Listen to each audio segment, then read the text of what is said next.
Yay! Okay, this week I made sort of a tangy sauce that goes great on meat. And I know some of you are way past wanting a sauce, and that's fine. I don't usually need anything either. It's not like I've been using barbecue sauce or A1 or ketchup or anything for many years. I need nothing. But there are people who have meat aversions in the beginning, and they really want their meat to taste like anything but meat. And I experienced that when I was pregnant and I had to put hot sauce and mustard and cheese on everything for the first 13 weeks until that passed. Even if you're not having meat aversions and you love the taste of meat, sometimes just to add a little variety, it can be nice to have some seasoning and spices. And also, this sauce actually adds fat, which is very unusual for a sauce. Okay, here we go. You're gonna need half a stick of butter.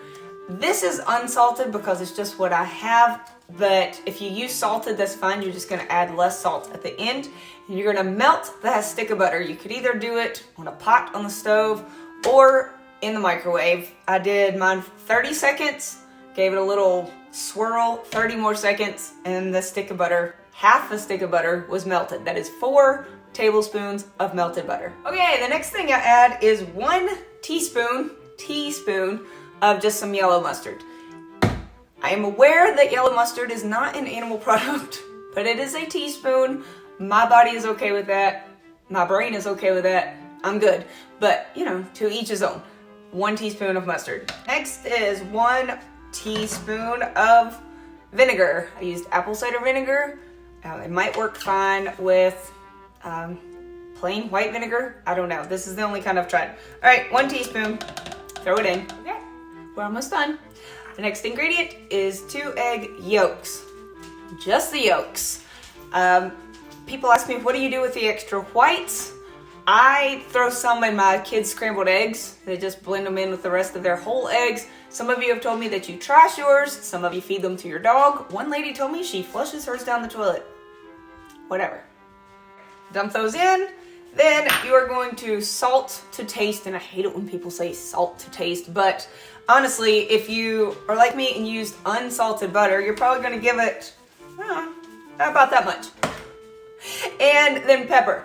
I think this would probably be even better with white pepper. I just don't have any. So I'm going to add just a few shakes. If you love pepper, go a little heavy. If you hate pepper, don't add it at all.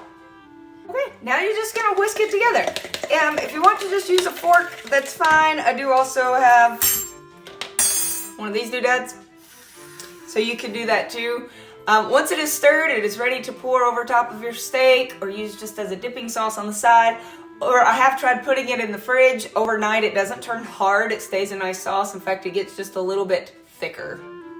I am going to go cook a steak right now. I like to use a very thin steak. I preheat my air fryer for I let it run on 400 degrees for about 5 minutes. So even longer than the preheat. Even after it says preheated, put your meat in, I let it just keep running. I like it to get really hot. I put in my little thin steak and cook it for only 3 minutes if I still want it to be pink, because they are not thick.